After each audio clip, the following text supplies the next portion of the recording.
자, 제가 오늘 그 설교에 연관된 영상을 이렇게 찾다 보니까 이인호 목사님이라고 저도 처음 뵙고 있는데, 제가 이제 CGN TV인가로 이제 우리 기독교 방송 유명한 데가 있는데 거기 이제 들어가서 이렇게 보니까 이분 설교하셨던 3분 이렇게 잘라서 이렇게 올렸던 영상이 오늘 설교하고도 좀 연관돼가지고 제가 지금 이제 헌금 시간에 보여줬는데, 이분 목소리가 되게 이렇게 부드럽고 이렇게 자근자근하게 하더라고요. 그래서 야, 나도 저렇게 한번 하면 좋겠다는데 천천히 안 돼요.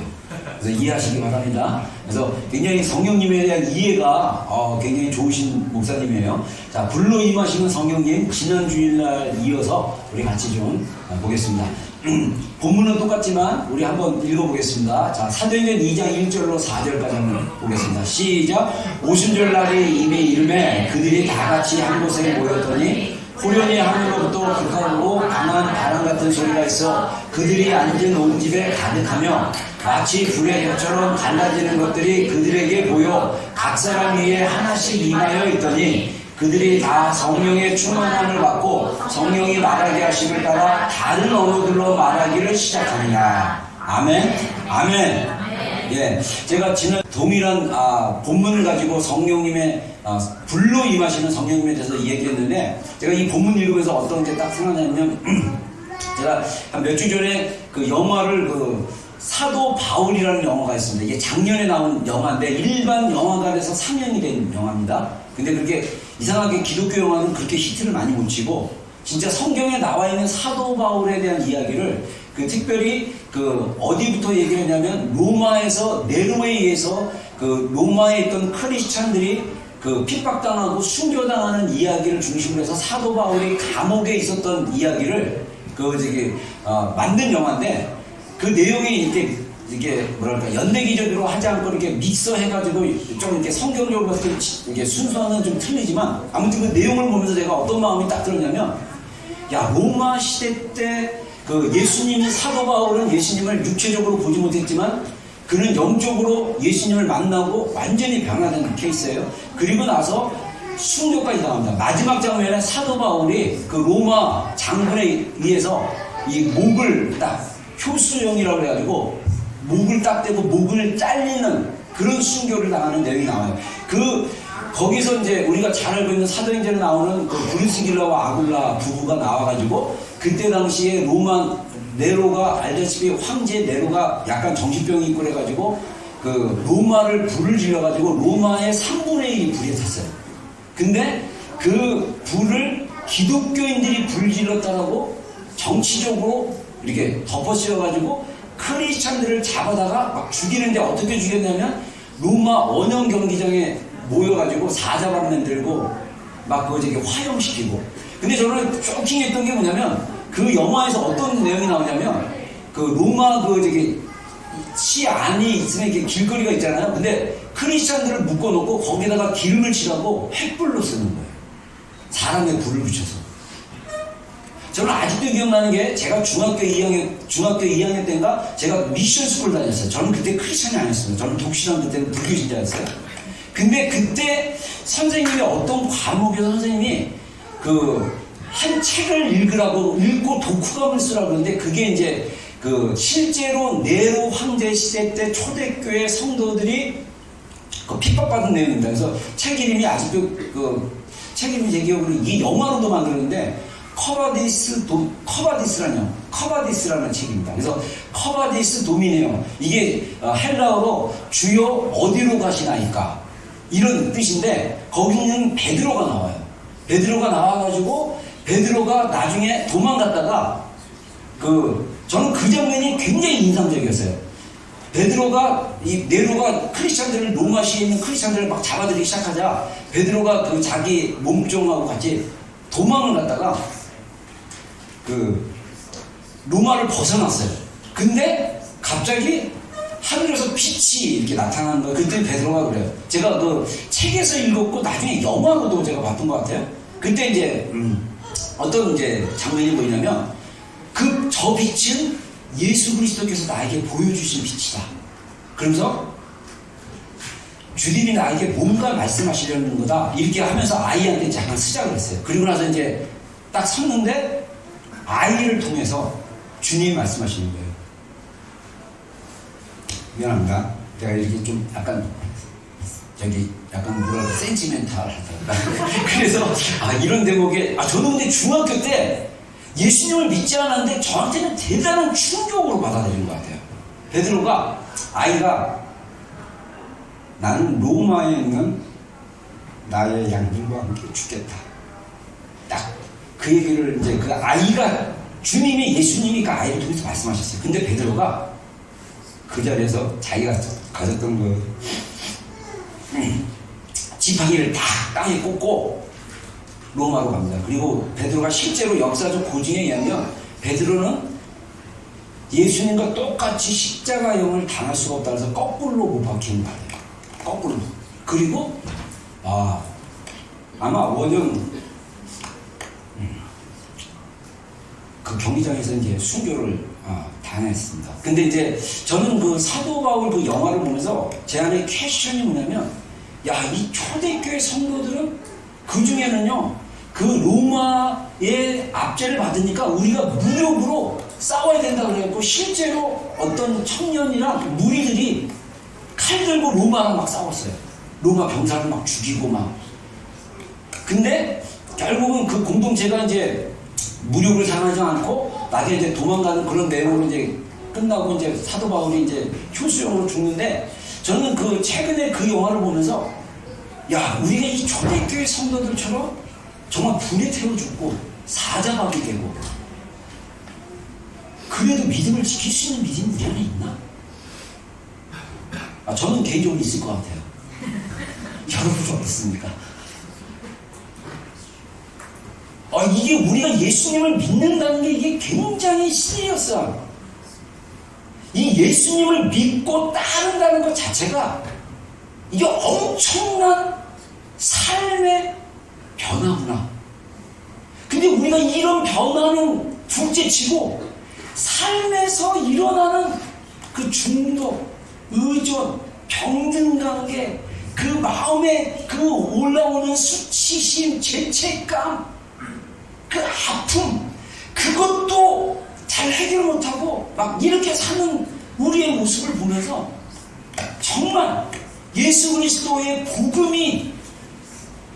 복음을 제대로만 우리가 경험한다면 그 로마에 있던 그리스도인들처럼 우리가 목숨을 다해서 정말 주님을 따라갈 수 있지 않을까 이런 생각이 들어요. 제가 아까도 얘기했지만은 이 커바디스라는 책을 중학교 때 읽었어요. 그리고 나서 아까 베드로에 대한 이야기가 인상적이었고 또 하나 제가 나중에 이제 제가 고등학교 다니고 이제 청년 때인가 영화를 봤는데 커바디스라는 영화를 봤는데 그때 네로 그 역할을 했던 배우가 굉장히 잘했던 것 같아요. 정말 네로 같았어요.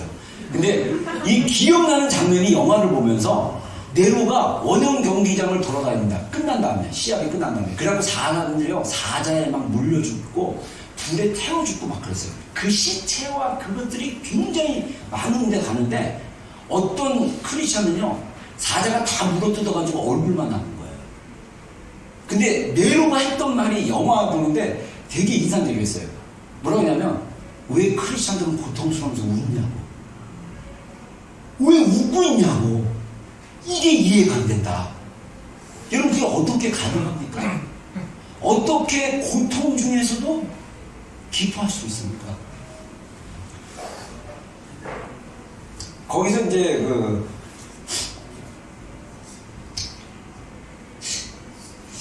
누가인가? 기억이 잘 안 나는데 그 누가가 이제 사도행전과 누가복음을 쓴 그 서신서잖아요. 그래서 거기서 누가가 이제 사도 바울이 로마 감옥에 있을 때 로마 감옥에 있을 때 그 편지를 이렇게 쓰는 걸로 이제 영화가 설정되어 있어요. 로마 감옥에서. 그래서 뭐 이제 고린도전서 13장의 사랑을 해서 그 얘기도 막 하고 유익을 구하지 않는다 막 이런 거 막 얘기하면서 이제 그런 얘기도 그렇게 쓰면 좋겠다 막 이러고 사랑만이 유일한 길이다. 사랑만이 온이 유일하다. 이렇게 이제 말씀하신 것도 있는데 누가가 이제 그때 같이 제 기억은 순교한 건데 이제 사람들이 이제 곧 이제 끌려가요. 사람 막 로마 원형교리가의 사람들이. 저는 인간의 그 죄성이 무서워요. 사람이 사자에게 물어뜯게 죽는데 그걸 좋다. 사람의 몸이 불에 막 다 죽는데 막 좋아해요. 지금 시대는 말이 안 되죠. 옛날 시대 사람과 지금 시대 사람의 죄가 다릅니까? 저는 인간 안에 있는 죄는 다 똑같다고 생각해요. 그래서 정말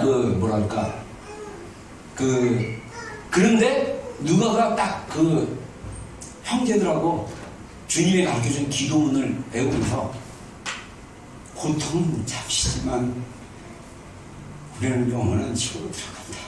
아버지의 지옥. 그러면서 미안합니다. 제가 센치입니다. 제가 퀴즈인 줄 알아요. 볼 때는 별로 눈물이 안 나는데 네. 여러분들하고 쉐어를 하니까 좀 눈물이 안 났습니다. 아무튼 제가 오늘 여러분들과 좀 나누고 싶은 그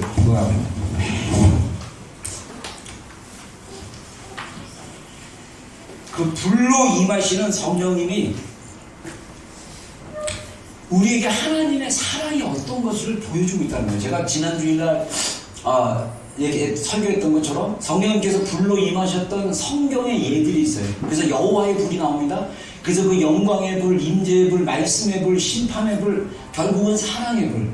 그래서 우리가 성령님을 통해서 이 복음의 말씀이 풀어지고 이것이 머리가 아닌 내 마음과 영으로 깊이 깨달아지기 시작한다면 하나님의 영광이 어떠한지, 그래서 우리가 예배를 통해서 하나님께 그렇게 영광 돌리고 싶고 열방 가운데 예수 그리스도의 이름이 높아지는 것이 얼마나 큰지 우리의 마음이 감격스러워하고 그분의 영광만이 나타나기를 사모하는 마음의 불이 성령님의 불을 통해서 붙는 거예요. 그리고 성령님이 우리와 늘 함께 하시는구나. 성령님이 나와 함께 하는구나. 내가 연약하여 넘어질 때도, 내가 죄를 짓고 고통당하고 괴로워할 때도 주님이 나와 함께 하시는구나를 성령께서 불로 우리 가운데 말씀하고 있다는 거예요. 그리고 하나님의 말씀이 깨달아지고 그 불이 나의 마음과 감정을 태워버리고 자극을 해서 하나님의 말씀이 내 안에 진짜 불처럼 임함으로 그 말씀 때문에 막 못 견뎌하고 그 말씀 때문에 내 감정이 건드려지고 그 말씀 때문에 내 영이 자유해지고 내 영이 기뻐하는 거, 이게 말씀으로 임하시는, 말씀의 불로 임하시는 성령의 역사라는 거죠. 그리고 우리 가운데 심판의 불로 임하십니다. 이 얘기는 뭐냐면 우리 안에 있는 죄성들, 우리 안에 깨끗하지 못한 생각들, 동기들, 우리 안에 있는 깨끗지 못한 어떤 감정의 찌꺼기들도 다 성령의 불로 태울 수 있는 거예요. 하나님께서 이렇게 우리 안에 역사하세요. 성령을 통해서. 그리고 지난 주일날 얘기했던 것처럼 사랑의 불. 저는요, 우리 성도들이 제가 정말 청년 때 붙었던 그 사랑의 불이 여러분들 심령들 가운데 불붙기를 정말 소원해요. 주님이 우리를 얼마나 사랑하시는지, 우리가 사랑하는 것보다 더, 여러분, 우리 인간은 죄가 있는데 죄인인 인간이 하나님 사랑할 수 있을 것 같아요? 못해요. 저는 그렇게 생각해요. 우리가 하나님의 사랑하지 못하는 이유, 우리가 하나님의 사랑 가운데 나가지 못하는 이유, 하나님의 사랑 안에 깊이 들어가지 못하는 이유, 하나님의 능력이 없어서가 아니고 하나님의 사랑이 부족함이 아니라 우리의 죄성, 우리의 자아, 우리의 연약함 때문에 그 사랑을 경험하지 못하는 거예요. 하나님이 은혜로 정말 부족한 저를 만나주셨어요. 그리고 그분이 얼마나 저를 사랑하시는지 한 번만 말씀하신 게 아니라 계속적으로 말씀하셨어요. 그리고 계속적으로 하나님이 저를 얼마나 사랑하시는지를 계속 저의 마음 불어주셨어요.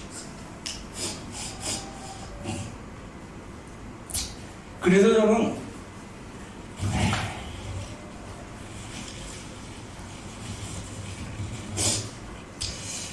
그분을 배반할 수 없는 자입니다. 저는 믿거든요. 하나님이 나를 붙들어 주신다는 걸. 그 어떤 것도 나를 향한 그리스도의 사랑에서 끊을 수 없다. 저는요, 골방에서 십자가의 사랑이 복음이 계시해질 때 제 안에 영으로 충만하게 그 말씀들이 제 안에 들어왔어요. 그래서 제 인생에 어떠함과 상관없이 나를 사랑하시는 그 사랑, 하나님의 그 사랑의 불이 저를 계속적으로 태우고, 그리고 제 안에 이 불붙은, 제가 이거 불을 원하는 것도 아니었고, 저는 그때 하나님의 사랑 구하지도 않았어요. 그냥 앞으로 목사 될 사람이니까 1시간 골방에서 기도하자. 성령님이 주신 그 감동에 순종하는 마음으로 갔다가 그 안에서 제가 얼마나 연약한 존재인지, 기도도 제대로 못하는 정말 연약한 존재구나, 철저하게 제가 연약한 거를 계속 깨달으면서 하나님 앞에 머물렀을 때 하나님이 저를 찾아와 주셨고 만나 주셨고 성령님을 통해서 그 불을 던져주셨어요. 저는 여기에서 제가 지난 주일에 나눴던 이 사랑의, 이 성령님의 그 불들에 대해서 지나고 나면, 이게 이런 불인지 몰랐는데 지나고 나면 그러한 불들을 계속 성령님께서 주셨다는 것을 경험하게 됐습니다. 오늘은 제가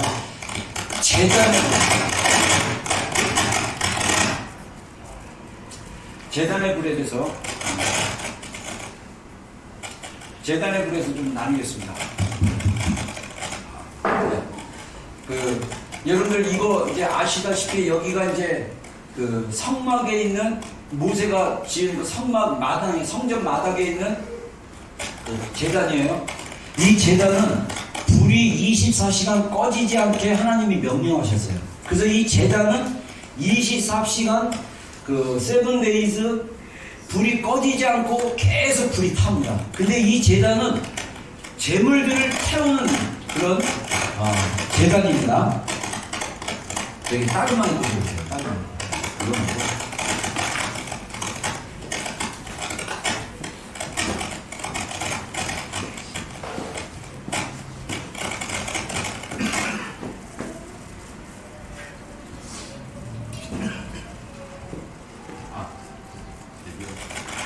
이거 꺼주세요. 여기 말고.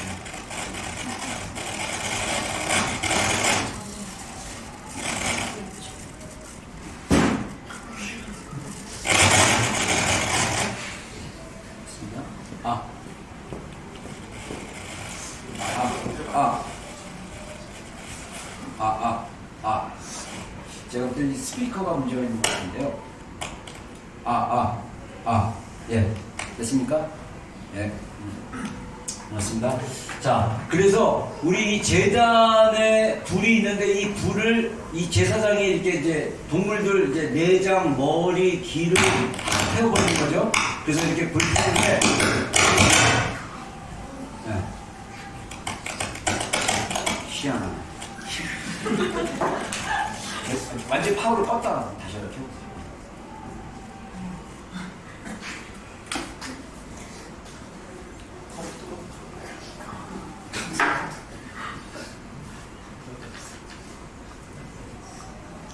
자, 그래서 그 제단에 불 붙은 그 불이, 이 제단 불도 제가 볼 때는 성령님이 불로 임하시는 것을 저는 상징적으로 생각한다고 묵상을 좀 했어요. 그래서 성전에 우리가 나아갈 때 반드시 첫 번째 대하는 곳이 뭐냐면 제단불입니다. 제단의 그 불 가운데 가야 돼요. 근데 그 불은 24시간 계속적으로 꺼지지 않고 태우게 돼 있어요. 그래서 무엇을 태우느냐? 재물을 태운다는 거예요. 그래서 이 재물을 태우는 데는 두 가지 영적인 의미가 있다고 생각합니다. 하나는 우리에게 하나님이 우리를 얼마나 사랑하시는지 이 사랑의 불로 보여주는 의식이라고 생각해요. 그리고 두 번째는 뭐냐면 이 불로 인해서 우리의 삶이 변화되는, 그래서 우리 삶을 변화시키는 불이라고 그렇게 생각을 합니다. 그래서 사랑의 불 같은 경우는 하나님께서 이 사랑의 불이 어떻게 말씀드릴 수 있냐면, 여러분들 예수님이 요한복음에 보면 예수님을 뭐라고 표현하냐면, 보라 세상 죄를 지고 가는 하나님의 어린 양이라고 그러거든요. 그래서 레위기나 출애굽기나 이런 제사의 내용이 나오는 성경 구절들을 찾다 보면 하나님이 기뻐하는 제사가 있어요. 그거는 뭐냐면 불로 태우는 제사예요. 그 여러 가지 제사 중에 불로 태우는 제사, 특별히 화제, 이거는 불로 태우는 제사고, 그 다음에 화목제, 이것도 불로 태우는 제사입니다. 그래서 이 불로 태우는 제사가 왜 하나님이 우리에게 보여주는 사랑이냐 라고 얘기했을 때, 그러니까 뭐라 그런 게 아니고 네. 오늘 최악의 시스템입니다. 그래도 여러분들 더 집중하시기 바랍니다. 자, 그래서 이 사랑의 불로 우리가 불 붙기 시작하면, 그래서 이 제단에서 보여주는 게 뭐냐, 하나님이 우리를 얼마나 사랑하시는지 이 구약의 제사를 통해서 수많은 동물들을 잡았어요. 죽였어요. 오늘날 요즘 이제 뭐 이게 동물 애호가들에 의하면 말도 안 되는 막 이렇게 생각하면 동물 애호가 특별히 여러분들 안에 동물을 너무 사랑한 나머지 하나님을 이상한 하나님으로 이렇게 볼 수도 있는데, 하나님은 그런 하나님이 아닙니다. 중요한 거는 이 동물의 제사를 통해서 하나님이 우리를 얼마나 사랑하신지를 보여주고 있다는 거예요. 자, 그래서 요거 사랑의 불. 자, 우리 지난 주일날 읽었던 동일한 말씀이지만 한번 나가서 8장 6절로 7절 한번 읽어보겠습니다. 시작.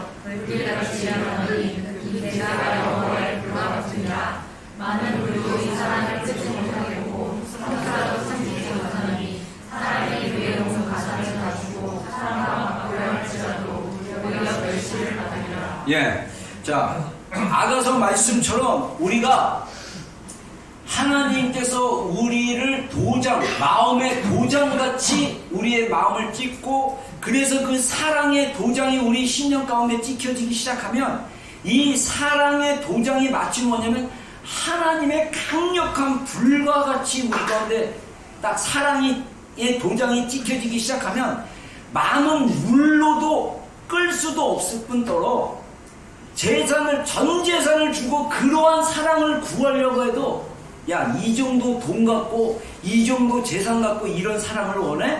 이건 말도 안 돼 라고 멸시를 받을 정도의 강력한 그런 사랑의 불이 하나님이 우리에게 붙여주시는 거예요.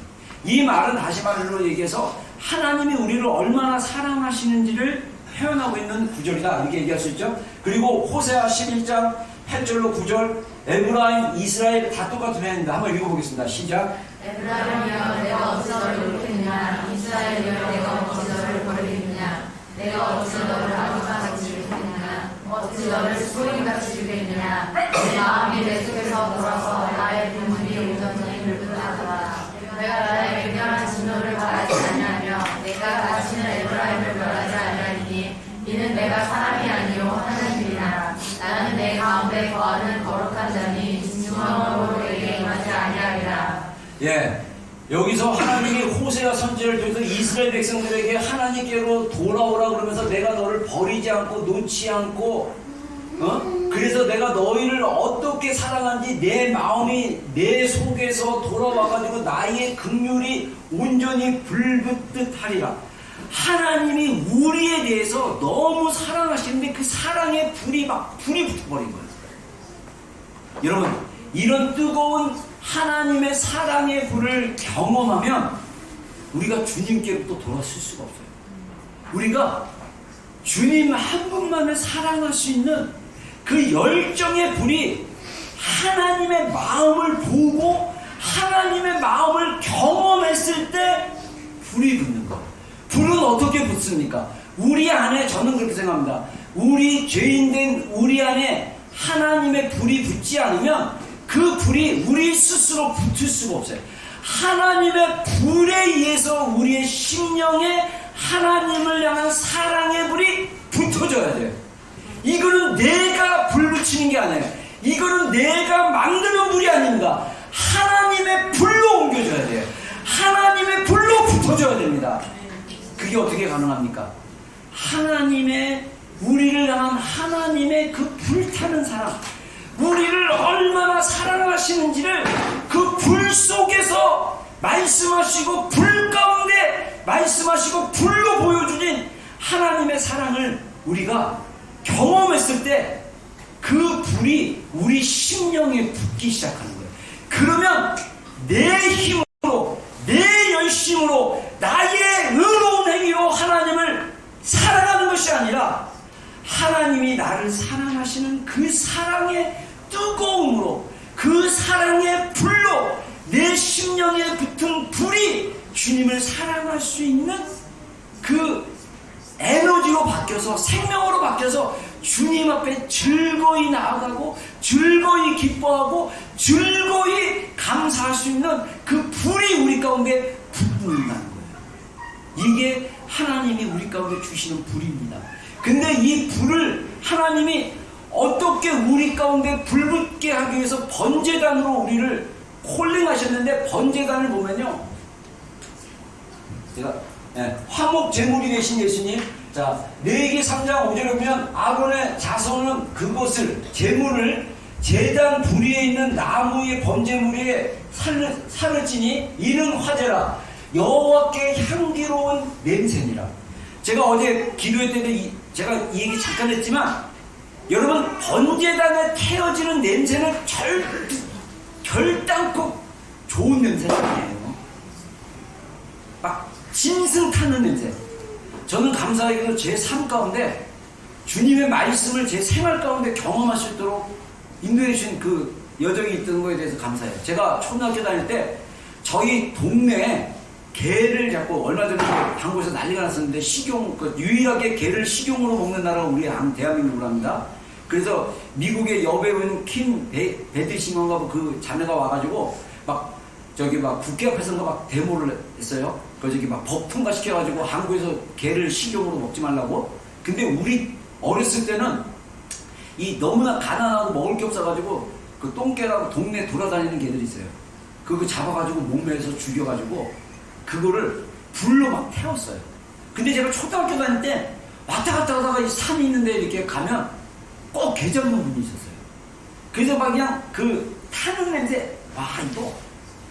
그리고 여러분들 개 내장 싹 빼가지고 그거 막 불에, 장작불에 막 굽는 거 싹 하면 그 냄새 막 역겹고. 제가 왜 고기를 싫어하냐면 그런 거 너무 많이 봤어요.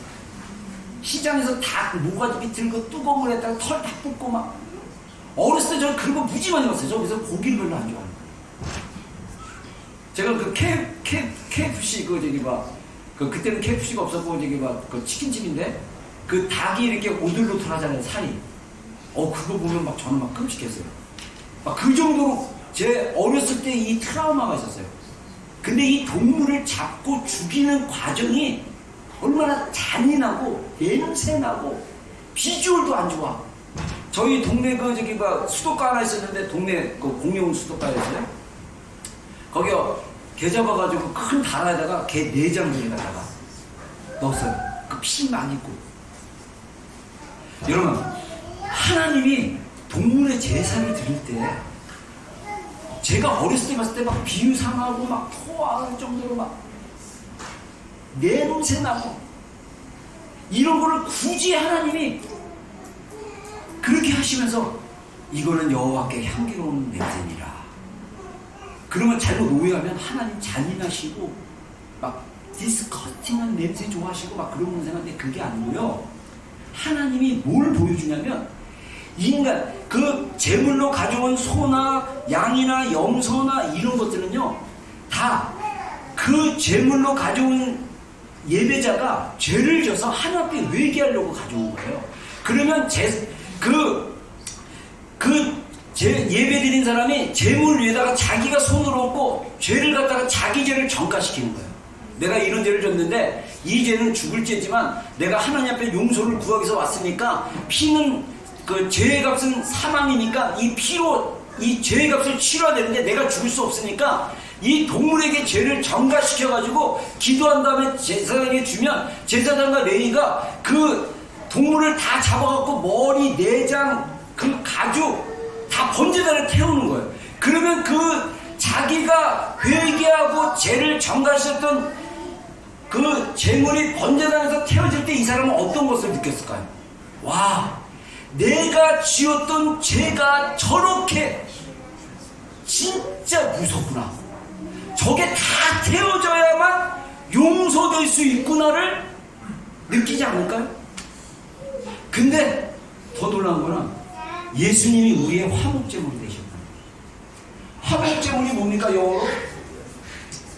여러분 한번 이 펠로우십 오프닝이에요. 하나님이 우리와 우리의 죄를 용서하시고 다시 화목하게 교제하기 위해서 제물을 받으신 건데 우리 레위기 4장 31절 한번 읽어보겠습니다. 시작. 그 모든 이들은 화목제물에 기름을 빼는 것 같이 내안에 제단 위에서 자라 여호와께 드리려니 사자가 귀를 열어 숙제한 죄 그가 사함을 받으리라. 자, 그래서 우리의 죄가 용서된 것에 대해서 구약에서 얘기하고 있죠. 그리고 침례 요한 얘기하기를 예수님이 보라 세상 죄를 지고 가는 하나님의 양이로다 이렇게 말씀하시죠. 그리고 나서 신약 성경에 보면 특별히 사도 바울 서신서에 보면 계속적으로 예수님께서 우리의 죄를 위해서 대신 구약에 나와 있는 어린 양과 같이 번제 제단의 화목제물로 죽으셨다 이렇게 얘기하는 거예요. 자, 로마서 3장 24절로 25절 다 같이 읽겠습니다. 시작. 그리스도 예수 안에 성령으로 말미암아 하나님의 은혜로 값없이 이루다 하시는 얻은 자 되었느니라. 이야, 이거 진짜, 야, 이거 제가 볼 때는요, 이거 영적인 거하고 연관되는 것 같아요. 아, 이런 적이 없는데, 네? 네? 마이크를 안 하면 안 되냐고요? 아, 그 목소리 나가는데?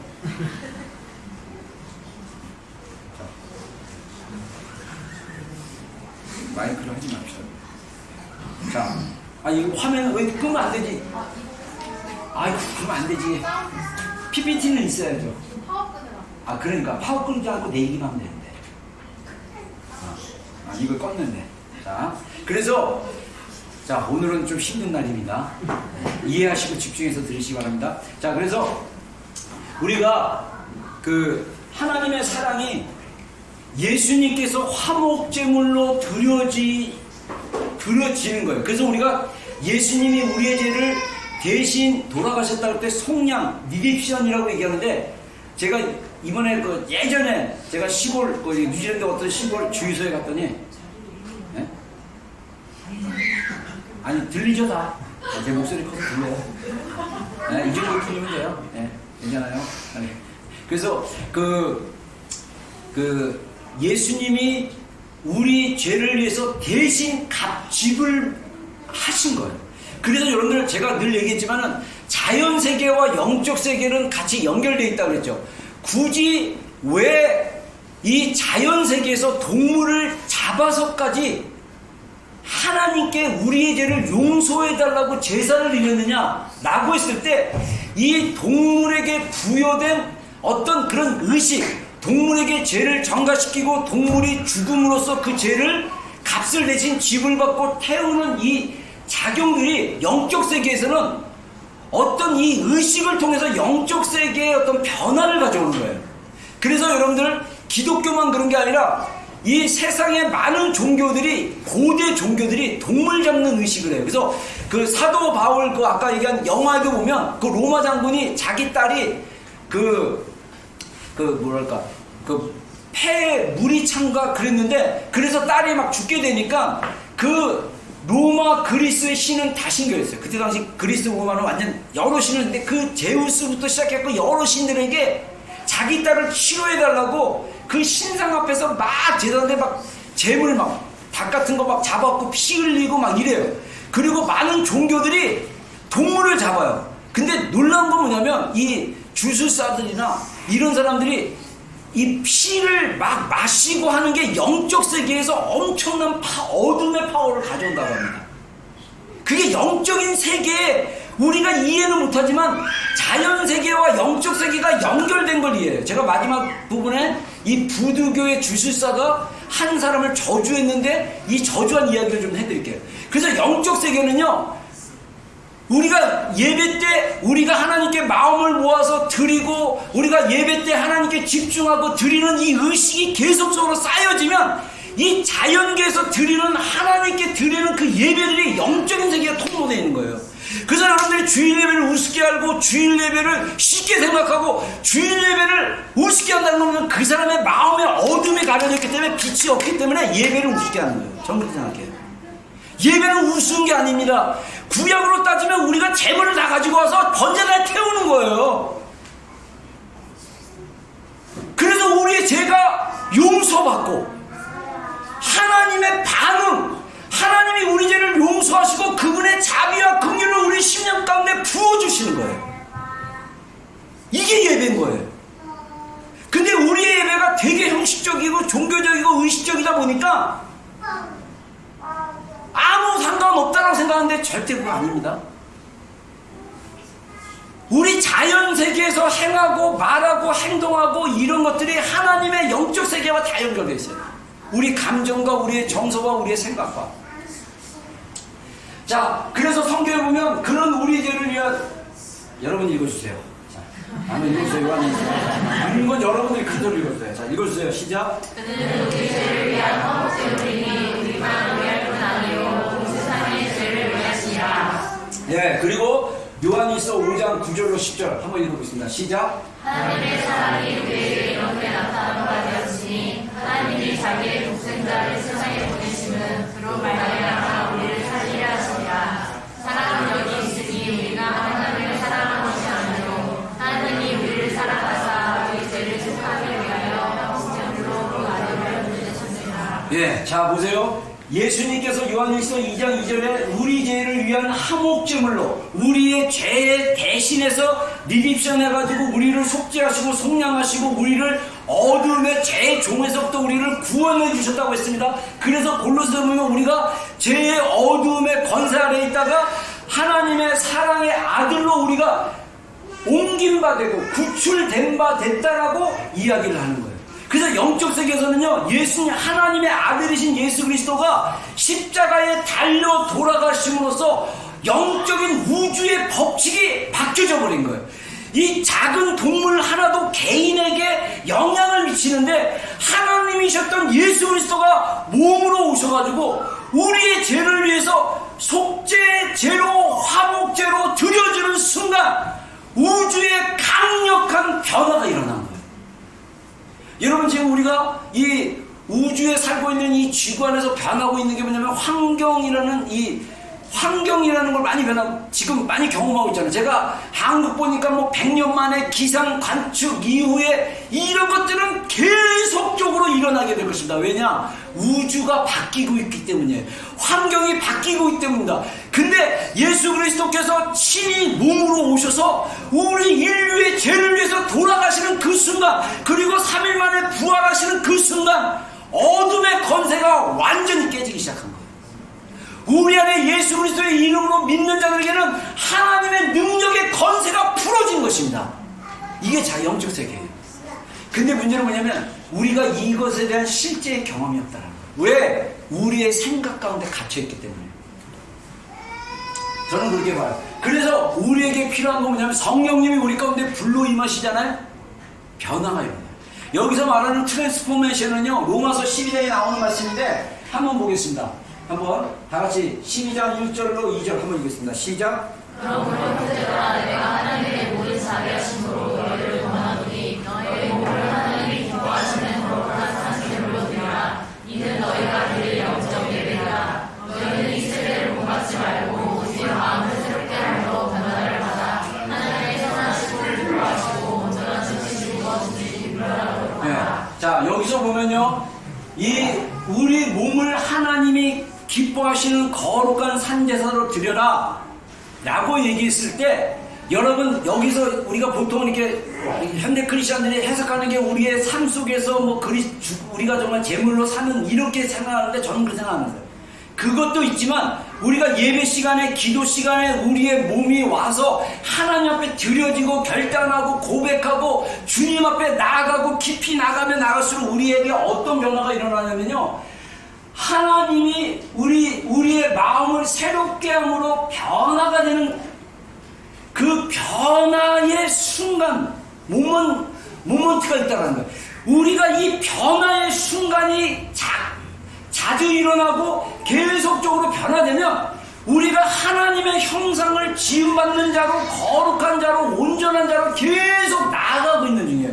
그래서 여기서 트랜스포메이션이라는 이 단어가 쓰는데 헬라어 음에 보면 이 단어가 동일하게 어떤 단어 쓰냐면, 여러분들 나비, 아름다운 나비 아시죠? 나비 이렇게 날아다니는 이 나비가 아름다운 나비가 되기 전에 반드시 뭐가 되냐면 누에고치가 돼야 돼요. 그래서 나무나 이런 데 보면요, 누에고치처럼 이 나비가 그 안에서 씨가 돼가지고 나중에 몸이 이렇게 딱 모여가지고 있는데, 이게 누에고치가 안 되면 번데기가 되는 거예요. 그래서 제가 어렸을 때 번데기 굉장히 많이 먹었는데 이게 이제 나비나 나방이에요. 네. 제가 번데기를 엄청 좋아했거든요. 근데 나중에 보니까 이게 엄청 좋은 단백질이라고 하는데, 근데 중요한 게 뭐냐면 그렇게 살면 안 된다는 거예요. 나비가 되셔야 돼요. 제가 진짜 번데기 사진 한 장 가져와야 되는데, 그래서 이런 말도 있어요. 번데기 앞에서 주름 잡지 마라. 번데기가 얼마나 주름이 많은지 뭐 그런 우스갯소리도 있고, 그런데 이 번데기와 나비는요 전혀 달라요. 저는 우리의 마음의 변화가 이렇게 일어나지 않으면 우리가 갇혀있는 거예요. 자기의 생각에 갇혀있고, 자기의 감정에 갇혀있고, 자기의 삶의 습관에 갇혀있고. 그래서 제가 상담학 공부를 스터디를 하면서 느꼈던 게 뭐냐면, 인간이 대부분의 상담학자들이 얘기하는 게 뭐냐면, 여러분들이 평소에 하는 습관이나 의식으로 해놓은 이 행동들의 대부분이 여러분들이 어렸을 때부터 해왔던 그 무의식에서 나온 것이 90%예요. 그래서 여러분들의 잘못된 습관을 바꾸고 싶으면 이렇게만 해도 좋대요. 내가 왜 이런 행동을 하지? 내가 왜 이런 감정을 느끼지? 내가 왜 이런 어떤 게 될까? 라고 생각만 해도, 인식만 해도 조금 다르다는 거예요. 여러분, 이게 우리 인간에는, 저는 이걸 어떻게 정의하시면, 인간 안에 있는 이 죄성에 의해서 우리가 자동적으로 사는 거랑 마찬가지예요. 예수님, 저도 십자가의 사랑을 경험하기 전에는요, 하나님 만났지만 저의 신앙생활에 그렇게 큰 옛 습관이 많았어요. 근데 우리가 이 예수 그리스도의 그 은혜로 변화되기 시작하면요 달라요. 예전에 했던 습관들이 끊어지기 시작합니다. 왜냐? 우리의 마음이 새로워졌기 때문에. 근데 그게 어떻게 가능하냐면, 우리가 아까 얘기한 대로 변화의 불을 받으려면요 번제단 위에 올라가셔야 돼요. 하나님의 사랑의 불 가운데 우리의 마음과 우리의 생각과 우리의 잘못된 신념들이 태워지고 새로워져야 돼요. 그래서 이 번제단은 24시간 7days 꺼지지 않고 우리 안에 있어요. 모르겠습니다. 저는 여러분들 안에 예수님의 사랑의 불이 약하지만 그래도 불이 붙은 지체들이 많을 거라고 생각해요. 근데 이 불이 더 강하게 붙으려면 어떻게 해야 되느냐? 우리 자아가 제물로 드려져야 돼요. 우리 자아에 있는 기름, 우리 자아에 있는 불에 태울 수 있는 것들이 태워지기 시작했을 때 하나님의 사랑의 불이 붙기 시작하고, 하나님에 대한 사랑이 이해되기 시작하면 어떤 일들이 일어나냐? 생각이 바뀌고, 신념이 바꾸고, 거짓된 믿음이 바뀌는 일들을 우리가 경험할 수 있다는 거예요. 그래서 이 번제단에 올라가야 되는데, 우리 안에 뭐가 필요하냐? 생각과 마음의 변화가 필요해요. 그래서 우리 제단에서 우리 자신이 제물이 돼야 된다. 그래서 여러분들이 우리가 기도할 때 결단의 기도하고 헌신의 기도하고 뭔가 하나님 앞에 기도로 나아갈 때 정말 중요한 게 자꾸 결단해야 돼요. 결단. 제가 아까도 예배 찬양 끝나고 우리가 하나님 앞에 선포하자고 그리고 고백하자고 하는 건, 이거는 우리 마음속에 번제단에 올라가서 하나님 앞에 태울 것을 태우는 고백이에요. 여러분들이 이렇게 합시다, 이렇게 합시다, 이렇게 합시다 할 때 여러분들의 감정이 동하지 않고 여러분의 마음이 별로 내키지 않는다고 가만히 있으면 안 되는 거예요.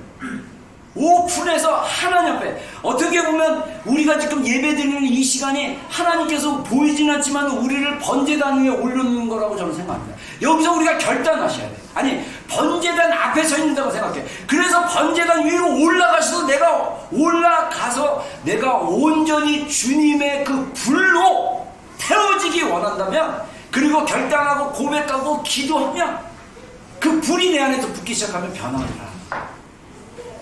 생각의 변화, 감정의 변화, 이 변화가 일어나야 돼요. 그래서 제가 아까 얘기한 대로 이 자아의 죽음을 경험하는 거, 이 자아가 죽는다는 건 생각, 신념, 믿음의 전환에 변하는데, 제가 이거 예전에 우리 신민아 자매가 영상 한번 올렸죠. 낙태 시술, 국회의사당에서 낙태 시술에 대해서 이렇게 얘기하는 거 나왔는데, 그 시술하는 의사가 자기가 와이프랑 의사인데, 와이프랑 그 병원에 인턴인가 그거 하다가 만났는데, 자기는 1년에 여지껏 했던 게 시술을 1800번인가 했으니까 1800명의 생명을 다 죽였어요. 근데 그 설명을 하면서 찌개까지 보여주면서 그 찌개로 그 아이의 머리를 누르면 그 팔다리가 끊어져서 막 나온다고 막 그러면, 그 사람이 인식했을 때 결혼까지 하고 애를 낳기 전에 애가 차 사고로 죽기 전까지 이 사람은 자기가 여지껏 시술한 걸 갖다가 당연한 생명으로 안 보고 물건으로 보고, 애기가 뱃속에서 낙태로 나왔는데 팔도 있고 다리도 있고 머리가 깨져서 나오고 그랬는데도 생명으로 안 보고 그냥 물건으로 본 거예요. 그러다가 결혼하고 애를 못 낳고 그러니까 입양해가지고 어떻게 했습니까? 입양했는데 또 애가 생겨갖고 있는데 한 아이가 교통사고로 죽었어요. 8살 땐가 10살 땐가. 그리고 나서 이 사람 안에 뭐가 일어났습니까? 마음의 변화가 일어나기 시작해요. 아이를 얻기 위해서 입양까지 하고, 그리고 아이를 낳지만 그 아이가 교통사고로 죽으니까 자기가 여지껏 낙태했던 그 아이가 이 아이일 수도 있겠다는, 그렇게 표현하죠. 저는 그런 감정이, 이런 어떤 감정의 변화가 일어나지 않았을까라고 생각합니다. 그래서 이 사람이 낙태를 안 하기 시작했습니다. 그리고 낙태가 얼마나 안 좋은 건지 법정에 그 청문회에 나와서 그거에 대해서 변론하는 사람으로 나오게 됐어요. 이 사람의 변화가 무엇이었습니까? 저는 그 짧은 8분 정도의 영상이지만 그걸 보면서 우리 그리스도인의 변화도 마찬가지다. 우리 안에 생명이 살아있어야 되는데 다 죽고 있어요. 다. 근데 이게 죽은 건지도 몰라. 그냥 그렇게 살았으니까, 그렇게 배웠으니까. 그게 다 어디서부터 나온 줄 아세요? 그런 무디고 보지 못하고, 눈이 있어도 보지 못하고, 성경에서 눈이 있어도 보지 못하고 귀가 있어도 듣지 못한다고 해서 이스라엘 백성들에서. 왜 그렇습니까? 자기 식대로 생각하니까, 자기 식대로 이해하니까. 우리가 죄를 죄로 인지를 못한다는 거예요. 자, 생각이, 우리 인간이 얼마나 생각에 제한을 받고 있는지를 보여주고 있어요. 자, 봅시다. 잘못된 생각에, 제가 책에서 본 겁니다. 생각과 그 믿음에 대한 실제적인 사건. 자, 이 사람이 프랑크 라이트라는 사람인데, 제가 이 사람 아침에 구글링 찾아보니까 미국의 유명한 건축가래요. 근데 이 사람이 유명한 말을 했다고 합니다. 책에 나와서 이 사람이 누군가 그랬어요? 한번 읽어보겠습니다. 이 사람이 하는 말. 자, 시작. 당신이 정말 믿는 일은 항상 그대로 이루어집니다. 믿음대로 되는 거다. 네, 이 사람이 1953년인가 돌아가신 분인데, 옛날 분이죠.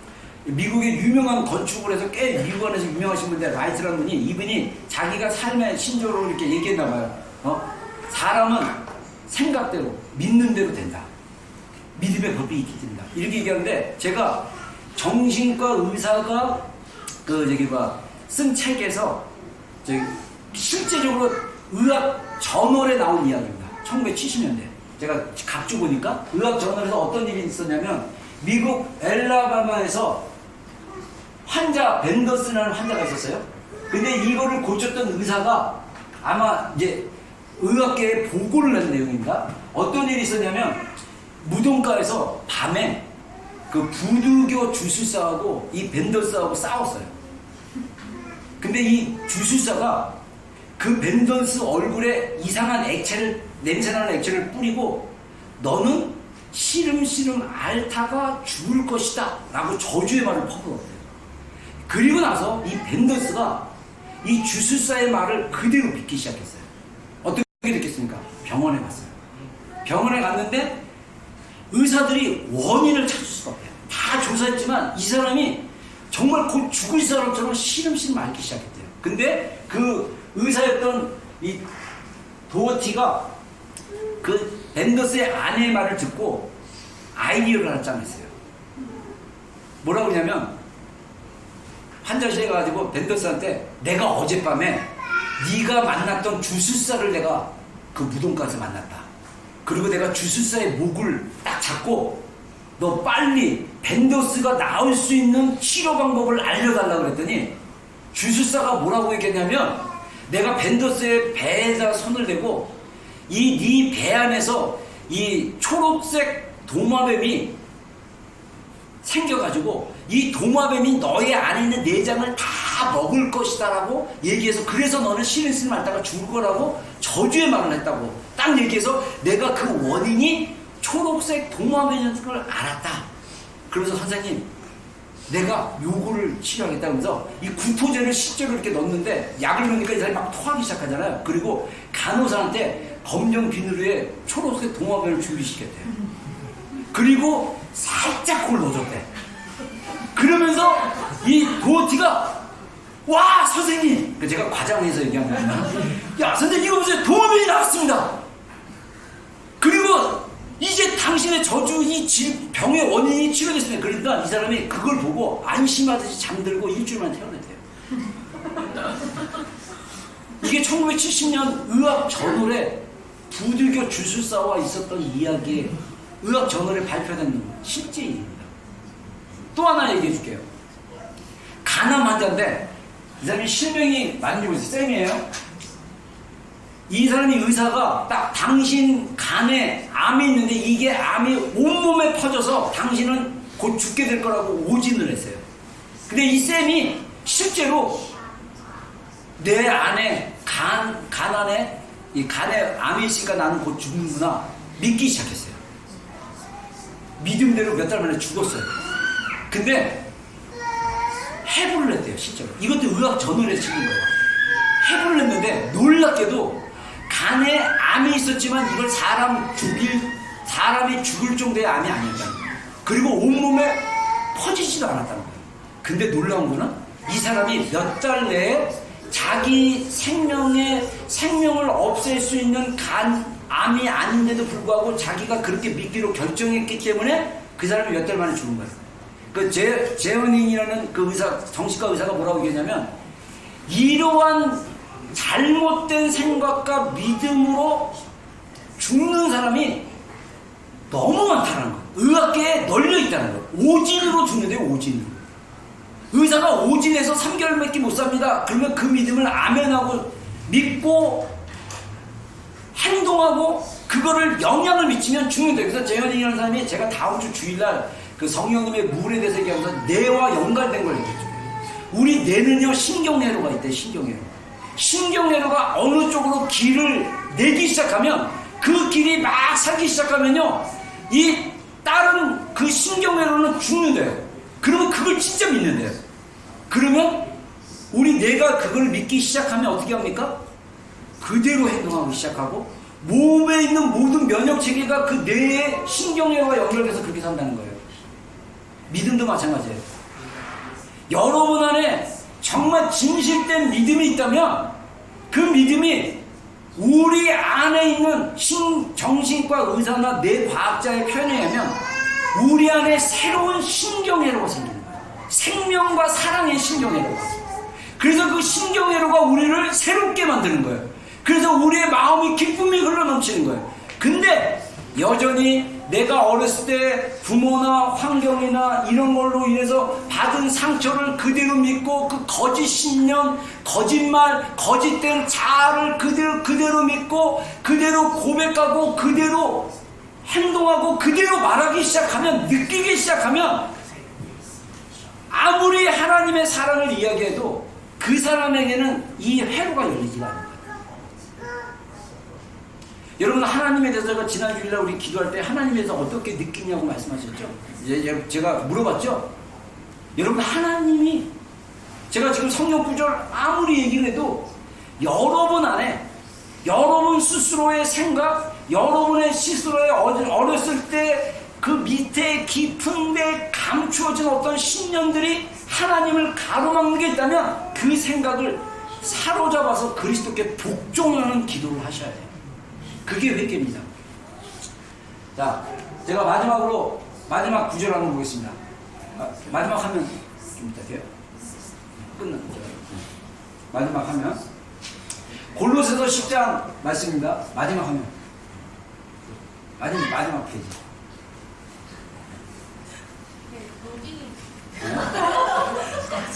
여러분들 계속 보라고.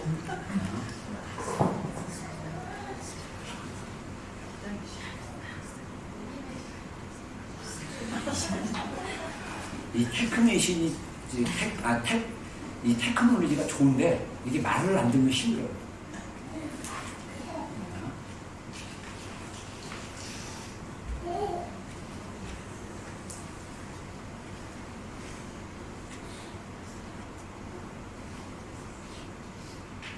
자, 됐습니다.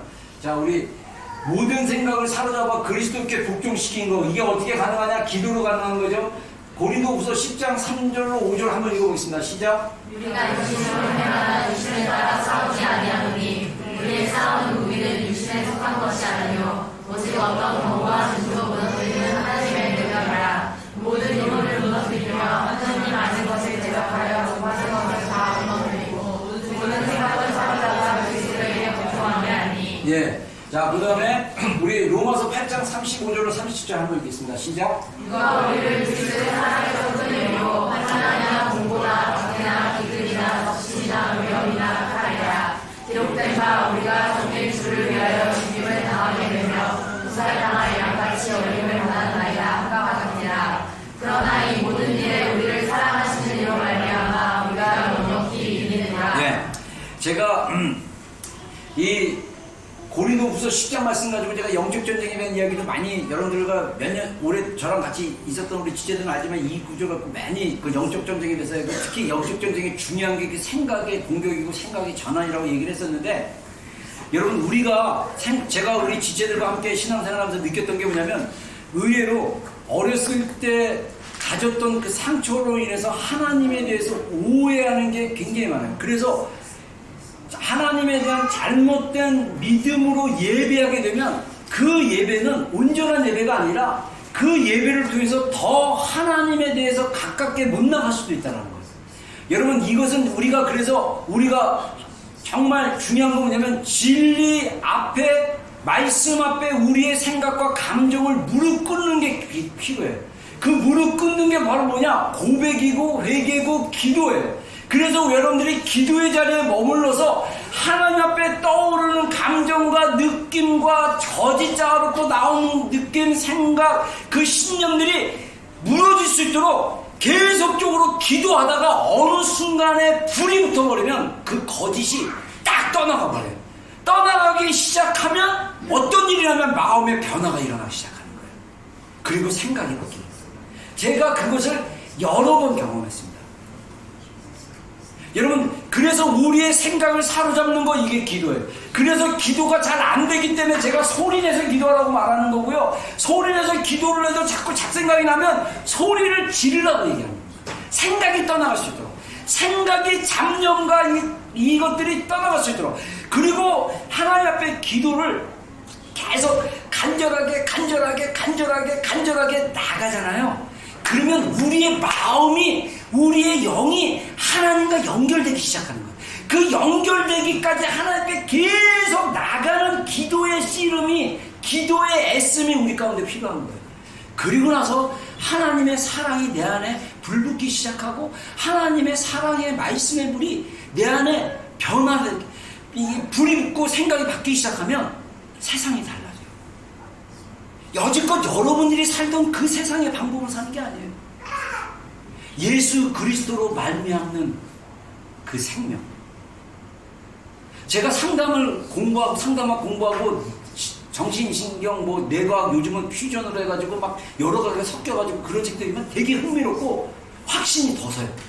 아, 이래서 주님께 감동받아고 내 안에 기쁨이 있으면 그전에는 절대 못할 것 같고 절망 가운데 있고 죽일 것 같고 진짜 미칠 것 같은데 주님 앞에 나가서 기도했더니 주님이 은혜를 주시니까 내 마음에 있는 감정의 터닝 포인트, 내 마음에 있는 생각의 터닝 포인트가 확 바뀌니까 언제 그런 일이 있었어?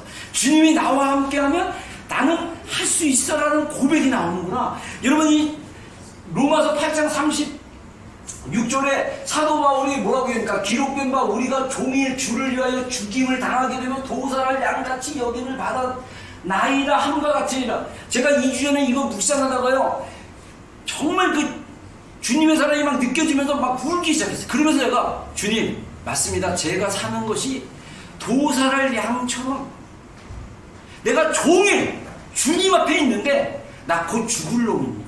난 이제 곧 양처럼 이 도살당할 이제 진짜 이 도축당해서 이제 죽을 양처럼 잠잠하게 주님 앞에 머무는 자가 되게 해주십시오. 이랬더니요 이렇게 묵상하는데 제 안에 주님이 나이를 위해서 돌아가시는 데는 사랑이 막 느껴지면서 막 우는데 어떤 마음이냐면 아 그렇지 누가 나한테 침을 뱉고 네가 목사냐 멱사냐고 이래도 내가 주님 앞에 잠잠하게 머물 수 있겠구나. 그런 생각이 들었어요. 뺨따기를 때리고 머리끄댕이를 잡아 당기고 네가 목사야 막 이러면서 그래도 그냥 주님 앞에 그냥 근데요 이거를 이렇게 묵상을 했는데 제가 이 설교 준비 말씀을 보면서 여기 보면 기록된 바 그래서 구약에 기록된 말씀을 찾아보니까 시편 44편 말씀인데 이게 고라자손의 노래거든요. 시편이거든요. 거기서 뭐라고 하는지 아세요? 고난 중에 있는 거를 엄청 말하는 거예요.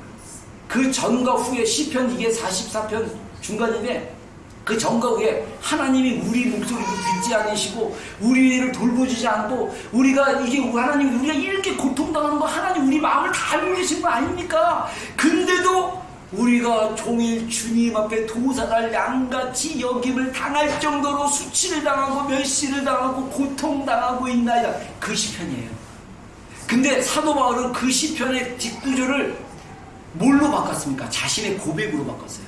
그러나 이 모든 일에 우리를 사랑하시는 이로 말미암아 넉넉히 이기리라. 할렐루야.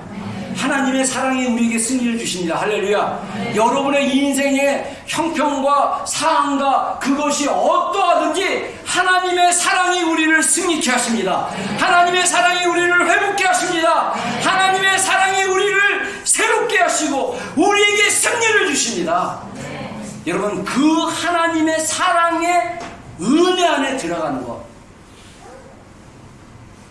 하나님이 우리를 얼마나 사랑하시는지 여러분 제가 기도 중에 그런 고백을 했지만 저의 기도 제목 중에 하나가 뭐냐면 우리 지체들 안에 제가 하나님을 청년 때 사랑했던 그 사랑의 뜨거움보다 더 뜨거운 경험들이 일어나는 지체들이 있었으면 좋겠다.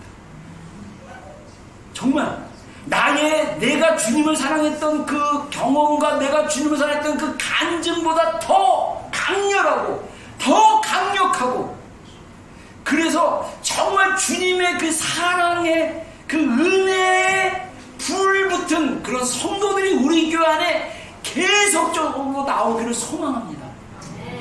저는 여러분들을 주님의 마음으로 데려가고 싶어요.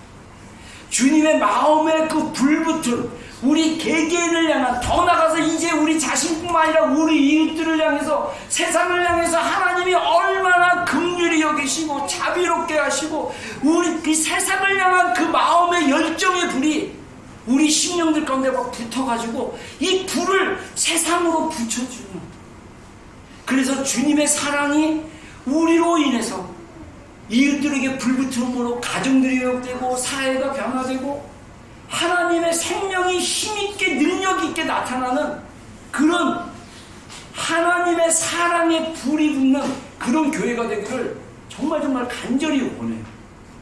제가 자꾸 얘기하다 보니 이게 뭐 떠오르는 게 있어가지고 읽었던 책에서 제가 그 가정사역이라는 책을 몇 년 전에 읽었던 책인데 중간까지 읽다가 제가 어젯밤에 생각나가지고 그 책 찾아가지고 다시 한번 읽다가 교회에 대한 얘기를 하는데 그분도 친내기 목사님이고 박사님 교수님이에요. 근데 뭐라고 하냐면 1차 집단, 2차 집단이라고 이제 번역이 됐어요. 1차 집단은 가족같이 이렇게 관계로 맺어진, 그리고 2차 집단은 조직으로 운영되는 거예요. 근데 교회가 진짜 우리 혈육의 가족처럼은 아니지만 성경에 보면 영적인 가족으로 얘기하는데, 여러분들 가족, 영적인 가족이면요, 거기서 1차 집단에서 관계 안에서 이루어지는 여러 가지 관계 안에서 이루어지는 현상들이 있어요. 그 중에 하나가 뭔지 아십니까? 친밀해집니다. 그리고 서로 감사해야 합니다. 여러분의 가정이, 여러분들이 어렸을 때 자라났던 그 가정이 막 서로 감사하는 가정이다. 엄마가 아빠에게 감사하고, 아빠가 엄마한테 감사하고, 여러분한테 감사하고, 세상에 감사하고, 나는 늘 이렇게 감사해. 이랬으면 여러분들은 자연스럽게 부모로부터 롤모델로 그 감사를 배웠을 거예요.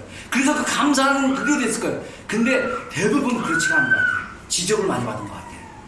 대부분 책망도 많이 받은 것 같아요. 대부분 저 같은 경우는 너 힘으로 살아야 된다. 공부 안 하면 거지다. 공부를 열심히 해라. 막 이런 식으로 살았던 것 같아요. 그러다 보니까 어떤 일들이 벌어지냐면 교회 안에서도 그래요. 우리 교회가 별로 관상 없는 것 같아요.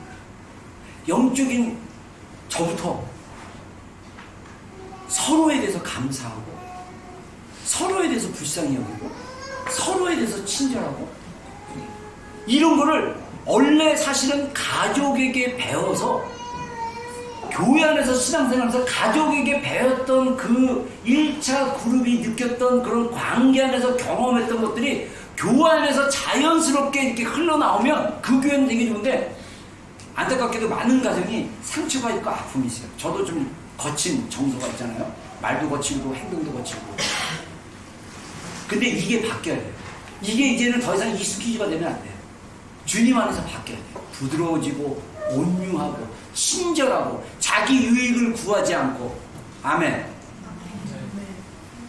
그게 내가 이렇게 해야지 한다고 되는 게 아니에요. 내 안에서 하나님이 역사하셔야 됩니다. 우리가 할 수 없어요. 자, 고백하겠습니다. 우리가 할 수 없습니다. 내가 할 수 없습니다. 내 안에 하나님의 능력으로 할 수 있습니다. 그 능력을 불로 받기를 주의 축원합니다. 네, 우리 찬양하고 기도한 생각하겠습니다. 자, 앰프 한번 틀어줘 보세요. 우리